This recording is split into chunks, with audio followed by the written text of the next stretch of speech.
오늘 말씀 제목은 거룩하신 하나님을 만나야 회복이 있습니다. 거룩하신 하나님을 만나야 회복이 있습니다 라는 제목을 가지고 말씀을 함께 나누기 원합니다. 하나님의 관심은 거룩입니다. 하나님 그분 자신이 거룩하신 분이시고 하나님의 속성 자체가 거룩입니다. 그렇기 때문에 그분이 거룩하시기 때문에 당신의 백성들, 당신의 자녀들을 향한 하나님의 마음도 거룩한 백성, 거룩한 자녀가 되기 원하시는 것이 아버지 하나님의 마음이세요. 성경 전체에서나 레위기 전체나 또 본문에서도 우리 성경에 보면 하나님께서는 당신 자신을 어떻게 표현하고 계시냐 하면 레위기 11장 45절 말씀을 보도록 할까요? 나는 너희의 하나님이 되려고 너희를 애굽 땅에서 인도하여 낸 여호와라. 내가 거룩하니 너희도 거룩할지어다. 하나님의 출애굽의 그 목적 자체가 뭐라는 거예요? 거룩이라는 거예요. 거룩한 백성 삼으시고 그들에게 거룩한 하나님이 되시기 위해서 그들을 출애굽하여 인도하여 내셨다 말씀합니다. 레위기 19장 2절 말씀에도 뭐라고 합니까? 시작. 너는 이스라엘 자손의 온 회중에게 말하 이르라. 너희는 거룩하라. 이는 나 여호와 너희 하나님이 거룩함이니라. 너희가 하나님의 백성이 되었다면 이제는 거룩한 백성이 되어야 한다. 왜냐하면 너희의 주가 된 왕이 바로 거룩하기 때문이다 라고 말씀하시는 것이죠. 하나님께서는 당신을 거룩한 하나님으로 말씀하십니다. 거룩은 하나님과의 뗄래야 뗄 수 없는 핵심 단어죠. 하나님의 관심의 그 핵심이 바로 거룩입니다. 카도시라는 말입니다. 거룩이라는 말 자체가 카도시라는 말인데 영어로 말하면 잘라내다 그런 뜻을 갖고 있는 것이죠. 거기서 바로 분리, 격리, 구별이라는 뜻을 갖고 있습니다. 하나님은 피조물과 구별된 분이십니다. 죄인된 인간과 구별된 창조주십니다. 피조물과 구별된 존재로서 초월적 속성을 갖고 있는 것이 하나님의 거룩이죠. 그렇기 때문에 하나님께서는 당신과 이 피조물과 당신과 죄인인 인간과 전적으로 다른 분임을 말씀하고 있습니다. 그래서 신학적으로 이것을 전적 타자라고 말씀합니다. 완전히 다른 분이라는 얘기죠. 인간적인 수준에서 하나님을 바라봐서는 안 됨을 말하고 있는 거예요. 하나님은 전적으로 다른 분이기 때문에, 거룩하신 분이기 때문에. 그래도 하나님께서는요, 제물을 요구하실 때도 구별된 제물을 요구하십니다. 그냥 아무 제물 가지고 하나님께 드리는 것이 아니라 오직 흠없고 점없는 어린 양. 이게 뭐예요? 구별된 거룩한 제물을 가지고 나와서 하나님께 드려야 한다. 왜냐하면 하나님은 거룩한 분이기 때문에. 우리가 예배하는 자들도 거룩한 자들로서, 구별된 백성들로서 하나님께 예배하기를 원하시죠. 이 세상에서 세상 사람들과 똑같이 살다가 똑같이 나와서 예배하는 것이 아니라 이 세상 가운데 거룩한 백성으로서 구별되어 살다가 구별된 마음을 가지고 하나님께 구별된 마음을, 내 심령을 주 앞에 드리길 원하시는 것이 예배자의 태도가 되어야 합니다. 제물도 흠없고 점없는 어린 양. 흠없고 점없다는 것은 상처받지 않는 영혼이라는 거예요. 제물이라는 것이죠. 그러니까 여러분, 상처가 치험을 받아야 돼요. 그리고 더 이상 상처받지 마셔야 합니다. 그래야 흠없는 점없는 어린 양이 되어서 하나님께 바쳐진 예배자의 어떤 그런 제물이 되지 않겠습니까? 그렇기 때문에 하나님께서는, 하나님의 생명은요, 이 거룩에서 나와요. 거룩하심 가운데 하나님은 당신의 영광을 드러내십니다. 부모가 자녀에게 기대를 갖고 소원을 품고 있는 것처럼 마찬가지로 아버지 하나님께서도 당신의 자녀들에게 무엇을 원하실까요? 거룩을 원하시고 거룩의 삶을 살기를 요구하십니다. 여러분, 바로 하나님께 원하시는 것은 바로 거룩함입니다. 화평함이죠. 히브리서 12장 14절 말씀에 보면 하나님께서 우리에게 요구하실 것이 있어요. 시작. 모든 사람과 더불어 화평함과 거룩함을 따르라. 이것이 없이는 아무도 주를 보지 못하리라. 모든 사람과 더불어서 무엇을 따르라고요? 화평함을 따르라고요. 모든 사람과 더불어서 무엇을 따르라고요? 거룩함을 따르라고요. 이것이 없이는 주님을 볼 수도, 만날 수도, 교제할 수도, 관계할 수도 없다는 얘기 아니겠습니까?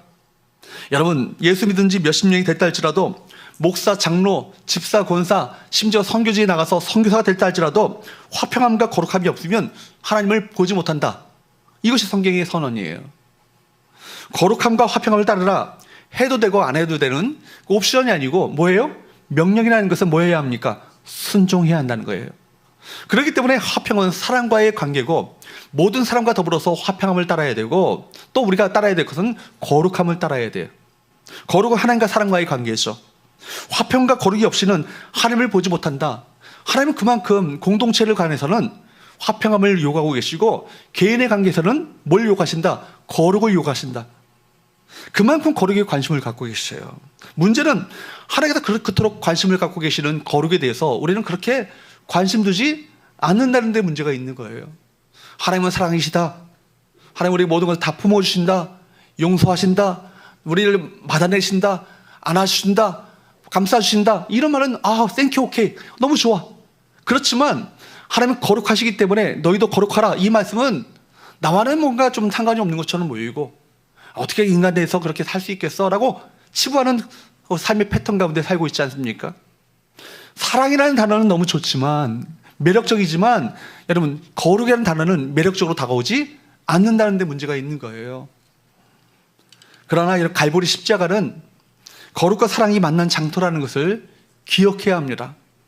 하나님의 거룩을 지켜내시기 위해서 우리 용서하시기 원하시지만 그냥 무작정 우리 용서하신 것이 아니라 죄의 대가를 반드시 치르셔야 하고 죄의 심판을 반드시 치러내야 반드시 이 거룩을 지킬 수 있기 때문에 누구를 여러분 거룩하지 못한 자를 위해서 거룩하신 예수님을 십자가에 매달아 못 박아 죽게끔 하시기까지 하나님께서는 그 거룩을 지키기 원하시는 그 열심을 품으셨어요. 그러므로 우리가 거룩이 없이는요, 거룩을 경험하지 않고는 하나님의 사랑을 경험할 수 없습니다. 거룩을 알아야 하나님의 사랑이 얼마나 위대하고 놀라운 것인가를 깨닫게 되어지는 거예요. 우리 신앙의 중심부 가운데 거룩이 있어야 하는 것입니다. 이스라엘을 출애굽시킨 이유도 뭐라고요? 애굽으로부터 분리내어서 거룩한 백성으로 세우시기 위해서 그들을 출애굽시키신 것입니다. 이스라엘 백성들이 광야를 지나는 동안에 끊임없이 그들에게 요구하신 것이 뭐예요? 나도 거룩하니 너희도 거룩하라. 거룩을 요구하셨죠. 지금도 하나님께서는 하나님과 우리 사이에 거룩을 요구하시고 거룩함이 없이는요 주를 보지 못한다라고 이렇게 선언하고 계신 것입니다. 그러므로 여러분 이 시간 생각해 보십시오. 우리 거룩하지 못한 자였는데 우리 거룩하게 우리를 삼아주셔서 거룩하게 여겨주셔서 주 앞에 나와서 예배할 수 있도록 우리 이름을 성도라 일컬어 주시고 거룩한 무리라 일컬어 주시고 우리가 하나님 앞에 나올 수 있는 이 자체가 기적 아니겠어요? 거룩하신 하나님 앞에 나온 우리가 해야 할 일이 있다면 뭐예요? 하나님에 대한 경외심을 가지고 예배해야 되지 않겠습니까? 여러분 우리가 육적으로 볼 때 보이지 않아서 그렇지 영의 눈을 떠서 본다면 우리 주님 이 자리에 영으로 임자하여 계십니다. 그렇다면 여러분 감히 여러분 하나님 앞에 꼿꼿하게 설 수 있는 사람이 어디 있겠어요? 겸손하게 조아리는 마음을 가지고 경외함을 가지고 주 앞에 서지 않겠습니까? 그러니까 구약에서 성경을 보면 예배자들이 하나님께 예배할 때마다 앉아서 예배하지 않아요. 다리 꼬고 앉아서 예배하지 않습니다. 우아하게 예배하지 않고 다 어떻게 합니까? 엎드려 예배하고 무릎 꿇어 예배하고 서서 예배하고 손을 들고 예배하고 춤추며 예배하고 편벽처럼 예배합니다. 왜냐하면 거룩하신 하나님 앞에 우리가 드릴 수 있는 최고의 반응을 주 앞에 드리는 것이 뭐예요? 예배이기 때문입니다. 사랑하는 여러분, 우리 예배 가운데 이 거룩함이 회복될 수 있기를 주보로 축복합니다. 거룩하신 하나님 앞에 정말 예배자로서 서기를 소원하는 마음을 가지고 주 앞에 나아가게 될 때 그 가운데 거룩하신 하나님의 인재의 영광을 우리 모두에게 나타내 보이실 것입니다. 오늘 본문의 말씀을 가지고 세 가지 영적 교훈을 나누기 원하는데 첫 번째 따라할까요? 거룩하신 하나님을 만날 때 나 자신을 보게 된다. 거룩하신 하나님을 만나게 될 때 여러분 우리가 뭘 봐요? 나 자신의 진면목을 보는 거예요. 여러분 오늘 본문의 말씀이 어떻게 시작되었는지를 보아야 합니다. 1절 말씀에 보면 어떻게 시작됩니까? 우시아 왕이 죽던 해라고 합니다. 우시아 왕이 죽던 해에 이사야가 성전에 들어갔어요. 우시아 왕은요 이사야 선자의 사촌 형입니다. 그러니까 여러분 이사야가 여러분 왕의 귀족이죠.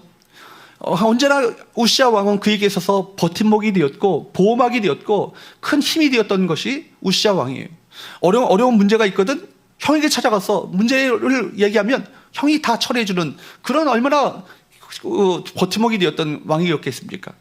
그런데 우시아 왕이 죽던 해 이런 얘기는 이 상한 감정을 가지고 저 옆에 나아간 거예요.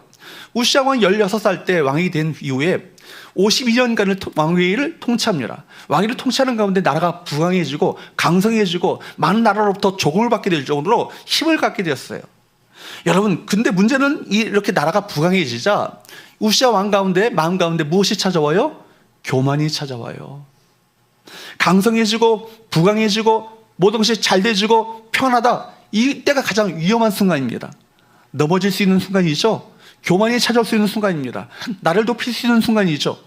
가장 위험한 순간 아니겠습니까? 차라리 뭐라고 나라가 어려워지고 연약해지고 오히려 모든 것이 다 빼앗기고 그래서 하나님을 찾을 수밖에 없는 상황 가운데 몰렸다면 그것이 도리어 복 아니겠어요? 나라가 부강해짐으로 말미암아 그 마음 가운데 교만이 찾아오는 것이 이것이 얼마나 불행입니까? 역대하 26장 말씀에 보면 이 상황을 잘 그려주고 있습니다. 역대하 26장 16절 말씀에 보면 뭐라고 말씀합니까? 그가 강성하였으며 그의 마음이 교만하여 악을 행하여. 그가 강성하였으며 교만하여 악을 행했다. 세상 사람들의 어떤 그 패턴을 그대로 따라가는 거예요. 그가 강성하였으며 그러나 그런 낮은 마음을 가지고 하나님을 겸손히 섬겼다. 그렇게 되어야 하지 않겠습니까? 강성하였지만 교만하지 않고 겸손히 하나님을 섬겼다라고 해야 되는데, 강성하였으며 그의 마음이 교만하여 하나님 앞에 악을 행했다라고. 악을 행한 것이 뭐예요? 강성하여지자 왕으로서 해서는 안 되는 일을 한 것이죠. 넘볼 수 없는 거룩한 제사장의 직무까지 그가 넘봄으로 말미암아 왕권과 신권을 함께 주려고 했던 것이죠. 거머쥐려고 했던 것이죠.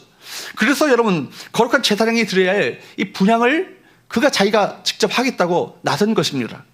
역대하 26장 17절 18절 말씀을 보십시오. 그때 용감한 사람들이 있었습니다. 이 일을 여러분, 이것이 하나님 앞에 얼마나 악이 되는가를 알았던 그 제사장들이 있었죠. 성경은 말하기를 그들을 가리켜서 용감한 제사장들이라. 왕이 행하는 일을 간섭하고 가로막게 되면 죽임을 당할 수 있어요. 그럼에도 불구하고 목숨 걸고 하나님의 거룩을 지켜내려고 했던 제사장들이 있었던 것이죠. 17절 말씀을 한번 보십시오. 시작. 제사장 아사랴가 여호와의 용맹한 제사장 80명을 데리고 그의 뒤를 따라 들어가서 18절 우시아 왕 곁에 서서 그에게 이르되 우시아여, 여호와께 분향하는 일은 왕이 할 바가 아니요 오직 분향하기 위하여 구별함을 받은 아론의 자손 제사장들이 할 바니 성소에서 나가소서. 왕이 범죄하였으니 하나님 여호와께서 영광을 얻지 못하리이다. 이게 뭐예요? 분향하기 위하여 구별함을 입은 거룩한 제사장들이 할 거룩의 직무를 누가 한다는 거예요? 지금 우시아 당신이 그 일을 한다는 거예요. 여러분, 거룩을 회파하고 있죠. 거룩을 망치고 있습니다. 분향하기 위해서 구별함을 받은 거룩하게 구별된 아론의 제사장들이 할 일을 왜 하냐고 우시아에게 따져 물었습니다. 그때 여러분, 그제라도 우시아가 회개하고 겸허하게 돌이켜야 마땅하지 않겠습니까? 아, 내가 너무 실수했군요. 내가 잘못했군요. 철저하게 네 죄를 회개합니다 라고 해야 되는데 그때 분노를 발하죠. 역대하 26장 19절 말씀을 한번 보십시오. 시작. 우시아가 손으로 향로를 잡고 분향하려 하다가 화를 내니 그가 제사장에게 화를 낼 때 여호와의 전안 향단 곁 제사장들 앞에서 그의 이마에 나병이 생기지라. 이렇게 영적 감각을 상실한 우시아에게 하나님께 내리신 진노는 뭐예요? 영적 감각을 잃어버린 나병을요, 그 이마에 내리신 거예요. 그건 왕이었지만 왕궁에 앉아있지 못하고 다른 곳에 앉아서 나라를 다스렸습니다. 그리고 나병으로 그렇게 죽고 마는 거예요. 이사야 선지자의 사역의 출발은요, 바로 우시아의 죽음 이후에 거룩하신 하나님을 만나면서부터 출발되었습니다. 우시아의 사촌 동생이었던 이사야는 모든 것이 무너져 내리는 그 경험을 했겠죠. 백성들도 슬퍼했습니다. 상한 심령을 가지고 그때 좌절하고 절망하며 그냥 앉아 있었던 것이 아니라 어디를 찾았어요? 거룩한 하나님을 만나기 위해서 거룩한 성전에 들어갔던 것입니다. 하나님의 거룩이 회파된 그 장소를 그가 찾아갔더니 그 가운데 무엇을 나타내 보이시는 거예요? 거룩하신 하나님의 거룩을 그에게 나타내 보이시는 거예요. 환상을 보죠. 1절 말씀을 보십시오. 시작. 우시아 왕이 죽던 해에 내가 본즉 주께서 높이 들린 보좌에 앉으셨는데 그의 옷자락은 성전에 가득하였고, 주께서 높이 들린 보좌에 앉으셨다는 얘기는 거룩 하나님이 구별된 하나님의 영광을 나타내 보이는 건 아니겠습니까? 근데 그 임재의 옷자락이 온 성전에 가득하게 됩니다. 2절 말씀을 한번 보십시오.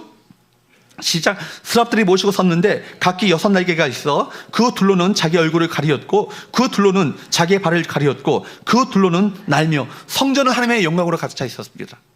왕좌 위에는 6날개를 가진 스랍, 하나님의 천사들이 서로 찬송하며 하나님을 경배합니다. 뭐라고 찬송합니까? 3절 말씀을 한번 보십시오. 시작. 서로 불러 이르되 거룩하다 거룩하다 거룩하다 만군의 여호와여 그의 영광이 온 땅에 충만하도다 하더라. 천사들이 하나님을 찬양하는데 거룩하다 거룩하다 거룩하다 3번을 반복하는 건 뭐예요? 강조죠. 하나님이 얼마나 이만큼 거룩한 분인가를 나타내 보이는 강조 아니겠습니까? 주 여호와여, 만군의 주 여호와여 그의 영광이 성전에 가득하다라고, 온 땅에 충만하다고 그렇게 노래합니다. 성전에 가득한 하나님의 임재와 거룩하신 하나님의 임재 앞에서 빠져나올 수 없는 압도되어지는 영광의 경험을 그가 하게 되는 거예요. 여러분, 성전에 가득하게 임재하신 하나님과 천사들이 거룩하다 거룩하다 거룩하다 라고 하나님을 찬양하는 광경을 목격한 이사야는 두려움에 떨게 되죠. 그러자 하나님의 그 거룩과 영광 앞에서 자신의 죄성을 비로소 깨닫게 되는 거예요. 하나님의 영광 앞에서 내가 감히 하나님의 영광스러운 하나님의 임재 앞에 설 수 없는 자신의 모습을 깨닫게 된 건 아니겠습니까? 5절 말씀을 한번 보십시오. 그때 내가 말하되 뭐라고 합니까? 화로다 나여 마하게 되었도다. 마하게 된다는 게 뭐예요? 죽었다는 얘기죠. 이제 난 죽었구나.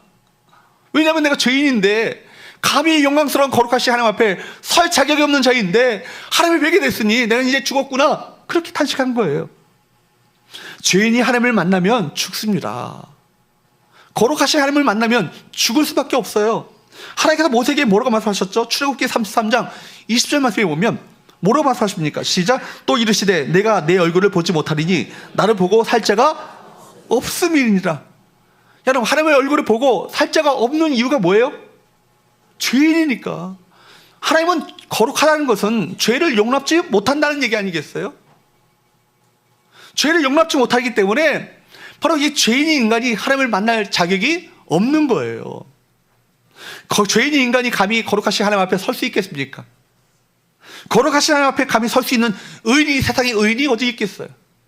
우리는 자격 없는 죄인이었고 하나님 앞에 설 수 없는 자격 없는 자였는데, 죄의 허물로 가득한 자였는데 하나님의 보혈의 피로 우리 죄가 감춰졌을 뿐인 거예요. 우리에게 의인이라 말씀하실 때도 의인이 어떤 존재적으로 바뀐 게 아니라 의인으로 그렇게 인정해 주신 거예요. 죄인인 인간이 의인으로 인정함을 받는 것이 자체가 얼마나 이것이 감격이요 은혜이겠습니까? 그래서 내가 하나님 앞에서 얼마나 큰 죄인지를 아는 사람은요, 감히 다른 사람을 비난할 자격을 잃어버려요. 사람들이 다른 사람을 비난하고 정죄하는 것은 자기 자신을 모르기 때문입니다. 자신이 남들을 지적하는 죄보다 더 큰 죄가 자신에게 있는 것을 모르기 때문에 다른 사람을 비방하고 비난하며 정죄하는 거 아니겠어요? 가장 무서운 것이 뭐예요? 병에 걸렸는데 병에 걸린 줄 몰라. 병에 걸리면, 여러분, 병에 걸린 거 알아야 병원을 찾게 되어지고 수술을 받게 되어지고 치료를 받게 되어지고 어떻게 암 치료라도 우리 진행하지 않겠어요? 그런데 암에 걸렸는데 이 말기까지 되기까지 이 병을 내가 키우고 모르면 어떻게 되는 거예요? 죽고 마는 거예요. 얼마나 비극이에요. 여러분, 내가 정말 죄인이 있어서 가장 큰 죄악은 뭐예요? 내가 이 죄악의 상태를 모르기 때문에 죄를 인정하거나 회개하지 못하는 것입니다. 하나님 앞에서 자신이 누구인지를 제대로 본 적이 없는 사람은요, 바로 이 그리스도의 십자가의 은혜가 그렇게 감격적으로 다가오지 않아요. 십자가 앞에서 애통하고 통곡해오며 참 저렇게 자기 자신에 대해서 절망해 본 사람은 뭐예요? 내가 죄인인 것을 아는 사람이에요. 그래서 여러분, 디트 보네퍼, 그 선교자였던 보네퍼가 얘기하기를 현대교회 가운데 가장 만연한 큰 중병은 뭐냐면 은혜를 은혜로 알지 못한다는 거예요. 싸구려 은혜를 한다는 것이죠. 값비싸게 우리가 베푸시는 은혜가 아니라 값싸게 우리 베푸시는 은혜로 알기 때문에 하나님께 나가기만 하면 다 용서하신다. 근데 거기 전제가 있죠. 내가 용서받기까지는 얼마나 큰 희생이 치러졌는가를 알아야 된다는 거예요. 그래서 이 은혜가 싸구려 은혜가 아니라 값비싼 은총인 줄 알아야 이것이 구원받은 은혜가, 용서받은 은혜가, 하나님의 자녀가 된 은혜가 얼마나 귀하고 값비싸고 소중한지를 깨닫게 되는 거 아니겠어요? 그래서 정말 눈물을 흘릴 수밖에 없는 거 아니겠습니까? 늘 울어도 눈물로써 못 갚을 줄 알아. 몸밖에 드릴 것 없어서 이 몸 바칩니다. 이런 고백이 자연스럽게 나는 거예요. 어떤 것을 가지고 내가 하나님께서 내게 베푸신 은혜를 갚을 수 있겠어요? 그러니까 여러분, 거기에는 겸손함이 있을 수밖에 없는 것이고, 자격 없는 자가 감히 하나님의 그 전에 나와 하나님께 예배할 수 있다는 것 자체가, 이것이 큰 감격으로 다가오게 되는 것입니다. 인간은 두 종류예요. 용서받은 죄인이고 아직 용서받지 못한 죄인, 두 가지밖에 없어요. 이 세상에 의인이 있을까요? 의인이라고 착각하는 사람은 그 사람은 복음을 모르는 사람이에요. 용서받은 죄인과 아직 용서받지 못한 죄인밖에 없는 거예요. 그렇기 때문에 성경이 우리에게 분명히 말씀하고 있는 바를 귀 기울여 들어야 하는 것입니다. 로마서 3장 10절 말씀에 보면 뭐라고 합니까? 기록된 바 의인은 없나니 얼마나 있대요? 하나도 없대요. 예외가 없다는 얘기죠. 이 로마서 말씀은 이 복음이 주어진 상태 다음에 쓰여진 글이잖아요. 그죠? 예수 그리스도의 복음이 주어진 다음에 쓴 글인데 지금도 의인은 없대요. 하나도 없다는 거예요. 뭐라고 합니까? 또 로마서 3장 23절 말씀에 보면 모든 사람이 죄를 범하였음에 하나님의 영광이 이르지 못하였더니, 모든 사람에 누가 들어있어요? 내가 들어있잖아요. 그죠? 우리가 하나님의 영광이 이룰 수 없는 자입니다. 그럼에도 불구하고 죄를 범했기 때문에, 그런데도 불구하고 우리가 하나님께 나갈 수 있는 것 자체가 이것이 기적 아니에요? 대부분 사람들은요, 남들의 죄인이지 나는 죄인이라는 사실을 모릅니다. 나 정도만 되면 세상 달라질 거야. 세상 사람들이 나같이만 살아봐. 세상 좀 달라질 거야. 나는 양심 있는 사람이고 나는 괜찮은 사람인 것처럼 착각하고 살아갑니다. 정말 세상에는 나보다 더 죄인은 널렸다라고 자부하면서 자유하면서 그렇게 나 자신 안에 있는 엄청난 죄를 보지 못하는 삶을 살아가죠. 그러나 성경은 말하기를 모든 사람은 죄인이라, 모든 사람은 죄 가운데 있기 때문에 하나님의 영광에 이르지 못하고 결국 모든 사람은 심판 아래 놓이게 되었다라고 말씀하고 있습니다. 한 명도 예외가 없는 것이죠. 그래서 요한일서 1장 8절에 보면 뭐라고 말씀합니까? 시작. 만약 우리가 죄가 없다고 말하면 스스로 속이고 또 진리가 우리 속에 있지 아니할 것이요, 우리는 나는 의인이다, 죄가 없다 말하면 그 사람 뭐예요? 자신을 속이는 거예요. 어디 의인이 어디 있어요? 다 죄인이지. 그죠? 우리 죄인이에요. 그렇기 때문에 우리가 하나님 앞에 늘 겸손함으로 나가야 되는 것입니다. 그리고 뭐라고 합니까? 그런 사람은요, 그 속에 무엇이 없다고요? 진리가 없다. 진리가 누구예요? 요한복음과 요한서신에 진리는 예수님을 말합니다. 예수님이 그 안에 안 계시는 거예요. 여러분, 그렇기 때문에 십자가 복음 앞에 자기 적용이 없는 사람은요, 자기 스스로 자신의 흉악한 죄를요 깨닫지 못해요. 죄의 허물을 보지 못합니다. 그렇기 때문에 다른 사람의 허물을 들먹이고 다른 사람의 실수를 들먹이며 지적하며 살아가는 건 아니겠어요? 자신이 선하다고 의의식이 있는 유대인들은요, 말씀을 가지고 자신에게 적용하지 못해요. 그래서 늘 그 말씀을 가지고 다른 사람을 판단하는 도구로 사용합니다. 그런데 오히려 그것이 하나님 앞에 얼마나 가증하게 여겨졌습니까? 예수님 당시에 가장 비판받았던 사람이 누구예요? 바리새인들 아니에요? 바리새인들이 어떤 이들입니까? 이스라엘 백성들이 하나님을 떠나게 되니까 영적 개혁을 일으킨 거예요. 개혁 운동을 일으킨 거예요. 종교 개혁을 일으킨 거예요. 우리가 하나님의 말씀으로 돌아가자, 율법을 지켜야 된다 외쳤던 사람이 누굽니까? 바리새인들이에요. 그런데 그들이 그 율법을 가지고 그렇게 살지 못하는 이들을 판단하고 정죄하고 지적하는 삶을 살았어요. 그랬더니 주님께서는 가장 그들을 가증한 자들로, 악한 자들로 그렇게 평가하지 않으십니까? 사람들은요, 다른 사람의 문제를 바라보는 일에는 밝지만 자신의 문제를 보는 것에는 어둡습니다. 이것이 죄의 특성이에요. 남의 죄는 잘 보지만 자신의 죄는 보지 못합니다. 죄인은 자신의 눈이 가려졌기 때문입니다. 제가 이 말씀을 준비하면서 누구를 떠올리지 않아요. 저 자신을 보는 거예요. 내가 이 말씀을 전할 자격이 있는 자인가? 왜냐하면 제가 가장 큰 죄인이거든요. 그런데 여러분, 제가 죄인인지 개인이 전하는 것이 아니라 이 자리는 하나님의 말씀을 제가 대언하는 자리이기 때문에 담대하게 이 말씀을 여러분에게 나눌 수 있는 것입니다. 이 말씀 앞에 예외가 없는 것이죠. 저도 이 말씀을 들어야 하는 것이고 여러분, 당신들도 여러분들 이 말씀을 들어야 하는 것입니다. 여러분, 자기 눈에 들보가 있는데 다른 사람의 눈에 있는 티는 잘 봅니다. 남을 향해서 비판 많이 하는 사람, 사실 어떤 사람이에요? 자신 안에 있는 문제를 변호하고 합리하려고 더 다른 사람을 비판하는 거예요. 그죠? 여러분, 바울은 그야말로 의인의식에 사로잡혔던 사람 아닙니까? 율법을 철저하게 지키는 정말 매뉴얼대로 살아가는 사람이 누구예요? 바울 이전에 사울 아니에요? 율법에 대한 열심을 가지고 예수 믿는 자들을 잡아 죽이려고 다메섹으로 가다가 누굴 만납니까? 부활하신 예수님을 만나게 됩니다. 그리고 그 인생이 바뀌게 되죠.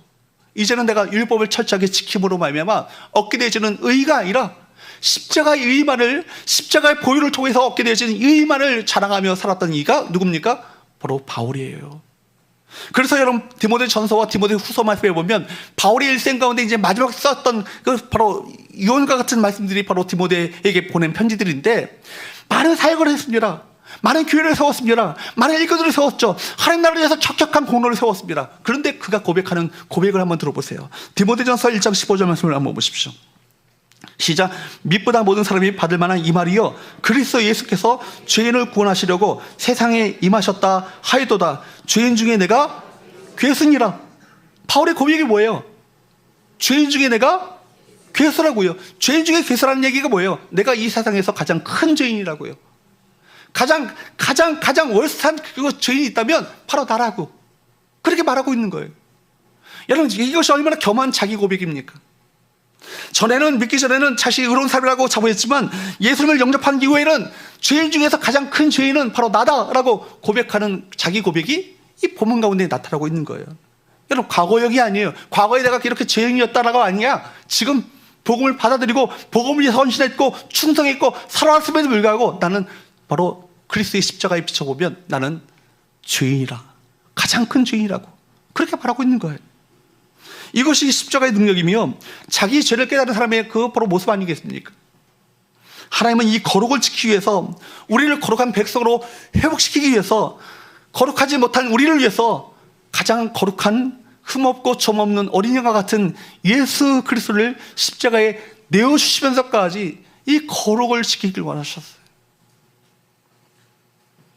여러분, 이 사실 앞에 우리는 처절하게 뒹굴어야 되는 거예요. 나 같은 것이 무엇이길래, 나 같은 것이 무엇이건데, 나 같은 죄인을 위해서 주님께서, 죄 없으신 주님께서 십자가에 달려 돌아가셨는가요? 두 번째로 함께 나눌 말씀은 따라할까요? 자신의 죄를 직면하고 십자가 앞으로 나아가라. 자신의 죄를 직면하고, 이렇게 자신의 죄를 직면하고 십자가 앞으로 나가셔야 되는 거예요. 여러분, 비로소 이사야는 자신의 상태를 보게 되었습니다. 여기서 하나님의 역사가 시작되는 거예요. 하나님의 일은 여기서부터 시작되는 거예요. 하나님의 은혜의 시작은 바로 여기서부터 시작되어지는 거예요. 자신의 죄를 깨닫는 것, 자신의 죄를 직면하는 것에서부터 회복의 시작이 시작되는 것입니다. 여러분, 자신의 끔찍한 모습을 본다는 것이 얼마나 힘든 일이겠어요. 이렇게 내가 내 안에 구역질나고 흉측스러운 흉물과 같은 괴물이 내 안에 있다는 것을 보는 순간 이것은 얼마나 괴로운 고통인지 몰라요. 그러나 그것이 소망이에요. 그래야 진정한 소망이 누구신지를 알고 그 소망을 붙잡지 않겠습니까? 5절 말씀을 한번 보십시오. 다시 한번 5절 말씀을 한번 보십시오. 시작. 그때 내가 말하되 화로다 나여 망하게 되었도다. 나는 입술이 부정한 사람이요, 나는 입술이 부정한 백성 중에 거주하면서 만군의 여호와이신 왕을 벼스미로다 하였더라. 이 사람은 뭐라고 고백해요? 나는 입술이 부정한 사람이요 라고 고백합니다. 자신 입술의 부정함을 그렇게 스스로 인정하고 있어요. 망하게 된 사람의 죄악이 가장 많이 드러나는 곳이 어디입니까? 입술이에요. 우리 말로써 얼마나 죄를 지릅니까? 믿음 없는 말을 하고요, 상처 주는 말을 하고요, 사람을 죽이는 말을 합니다. 다른 비방하는 말을 합니다. 비난하는 말을 하죠. 다른 사람 지적하는 말을 합니다. 이 입술로 말미암아 얼마나 많은 수많은 죄를 짓습니까?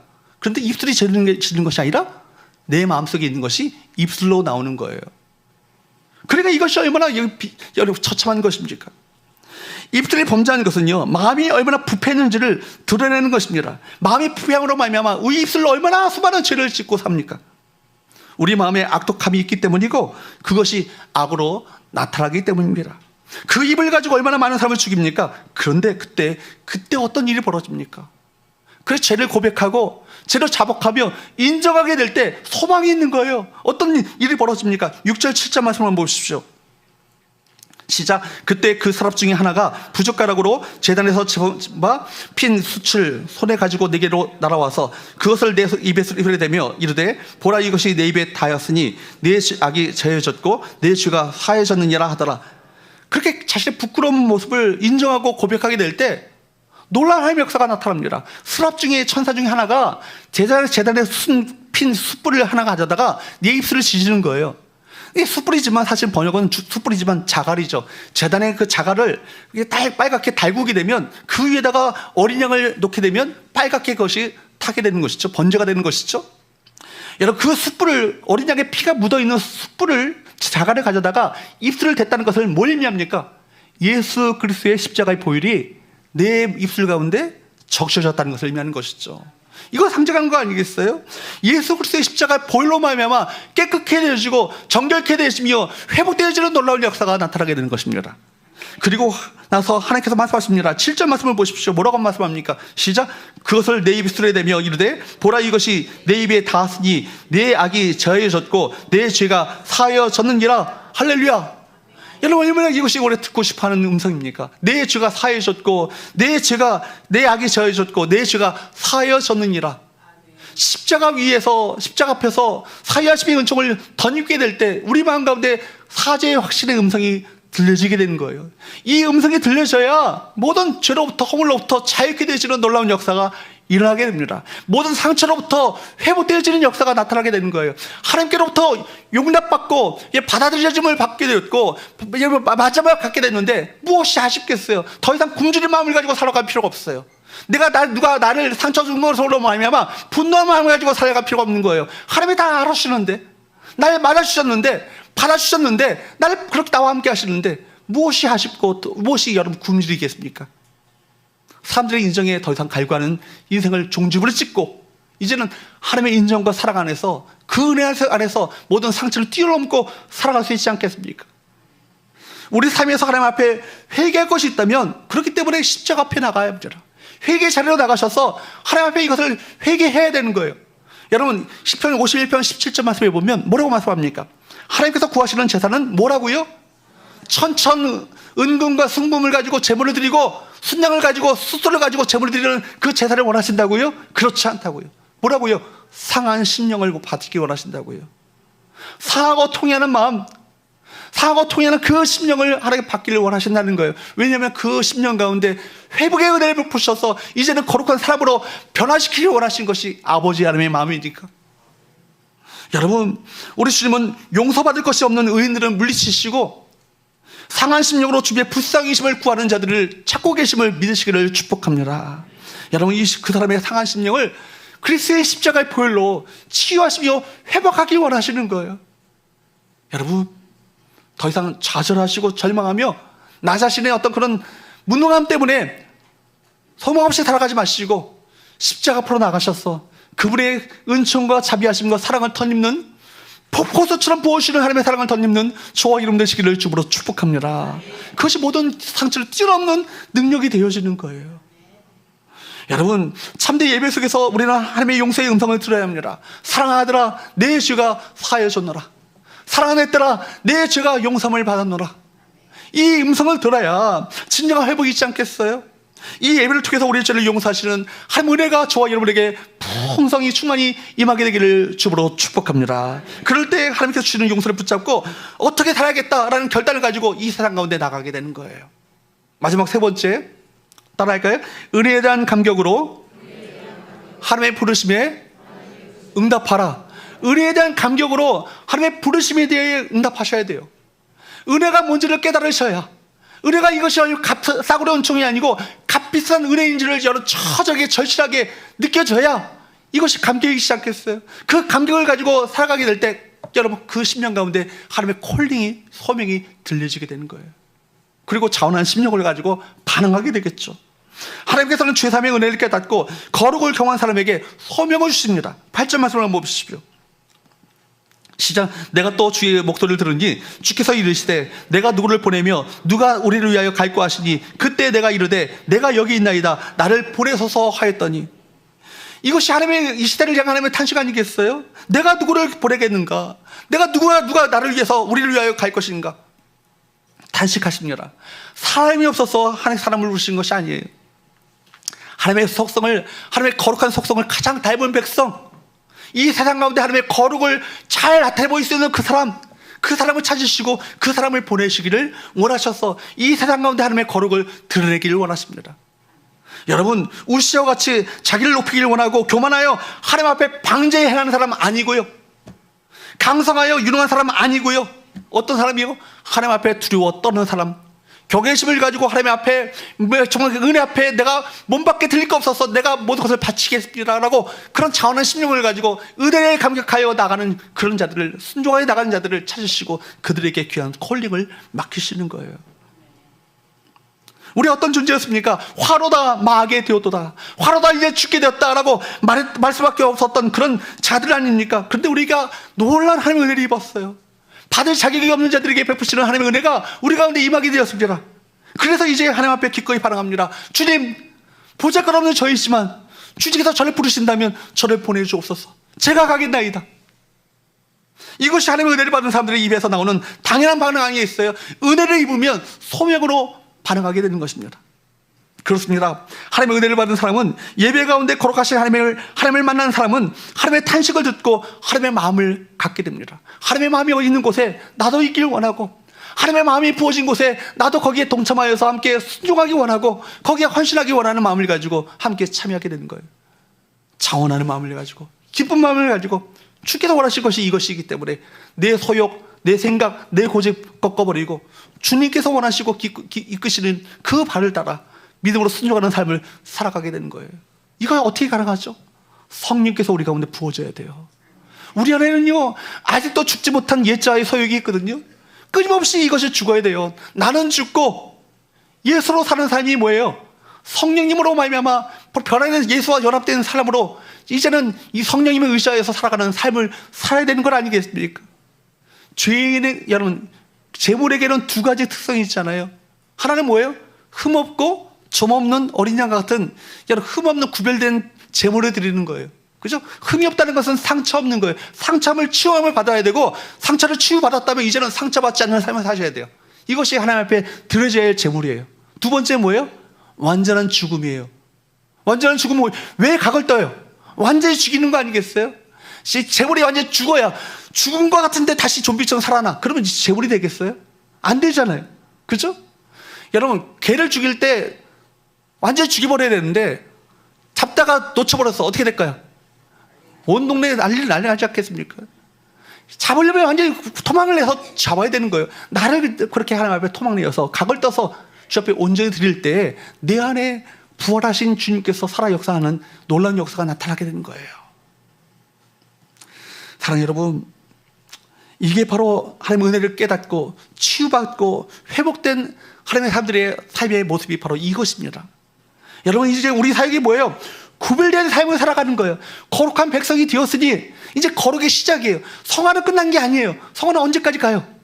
주님 나라 가는 그날까지 가는 거예요. 성화는 그때까지 가는 거예요. 그렇기 때문에 거룩한 백성이 되었으니 이미 시작되었으나 아직 완성되지 않은 이 성화를 이루기 위해서 거룩을 위한 싸움을 해나가야 되는 거예요. 내가 죄의 사역에 나를 드리지 말고, 순종하여 드리지 말고 성령의 소욕에 나의 의의 병기로 나를 기꺼이 드리려는 믿음의 싸움을 해나가야, 하나님께서 거룩하게 지키고자 하시는 그 거룩을 지켜내는 삶을 살아가야 우리 이 삶 가운데 하나님의 거룩이 나타나지 않겠습니까? 뭐예요? 세상 사람들과 다르게 살아가는 거예요. 거룩이 뭐예요? 구별되게 살아가는 거예요. 다른 사고방식을 가지고 살아가는 것이고 다르게 행동하는 거예요. 사고에서 행동이 나오잖아요. 다르게 생각하면 다르게 행동하게 되어 있습니다. 가장 좋은 질문이 뭐죠? 이 순간에 예수님이라면 어떻게 생각하셨을까? 예수님이라면 어떻게 판단하셨을까? 예수님이라면 이 일을 어떻게 처리하셨을까? 이것이 당회 가운데, 우리 교회 조직, 제 부서 가운데, 우리 공동체 가운데, 목장 가운데, 우리 교회 안에 이런 사고방식을 가지고 우리가 이 삶을 살아간다면 세상 사람들이 바라보면서 우리 성교회는 좀 다르다고, 좀 다른 교회인 것 같다고, 좀 예수 제대로 믿는 교회 같다고 사람들로부터 그렇게 인정받는 놀라운 역사가 일어나지 않겠습니까? 여러분, 이 거룩 하나님의 백성으로서 구별됨을 지키기 위해서 이제는 치열한 믿음의 싸움을 해나가셔야 되는 거예요. 생각부터 달라야 합니다. 마귀가 주는 생각을 거절하시고 성령이 주시는 생각을 받아들이시고 성령의 소욕을 따라 순종하며 살아가시는 저와 여러분 되시기를 주로 축복합니다. 그럴 때 우리가 거룩의 능력이 나타나는 거예요. 여러분, 성도의 능력은 바로 거룩에서부터 나옵니다. 삼손이 왜 그 힘을 잃어버립니까? 거룩을 상실했기 때문에 능력을 잃어버리지 않아요. 여러분, 진정한 능력의 회복은요, 우리가 하나님의 백성들로서 거룩을 회복하게 될 때 성도의 능력이 거기로부터 나온다는 것을 기억하며 이 땅 가운데 하나님의 그 거룩을 나타내 보이며 증가하며 이 세상 가운데 거룩한 백성으로서 당당하게 세상을 이기고 승리하는 주의 백성들 될 수 있기를 주으로 축복합니다. 함께 일어나셔서 함께 찬양하기 원합니다.